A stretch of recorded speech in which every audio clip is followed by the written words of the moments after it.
ஒரு பாத்திரத்தில் உணவிற்கான தானியம் நிரப்பப்படும் வேளையில் தானியங்கள் அதில் விழத் துவங்கும். ஒவ்வொரு தானியமும் அதற்கான ஸ்தானத்தில் நிலைக்கும்.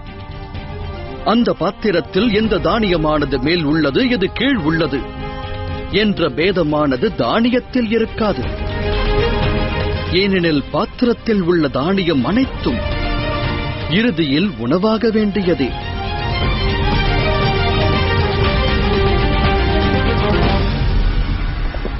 அகிலத்தில் வாழும் ஜீவராசிகளும் அவ்வாறே. மனிதர் என்னும் தானியங்கள் அவரவர் ஸ்தானத்தில் நிலைக்கின்றன. அதர்மம் சில மனிதரை மேலெழும்பச் செய்வதால் அவர்கள் காலனுக்கு முதலில் உணவாவார்கள். தர்மம் சில மனிதரை ரட்சிப்பதால் அவர்கள் காலனுக்கு பிறகு உணவாவார்கள்.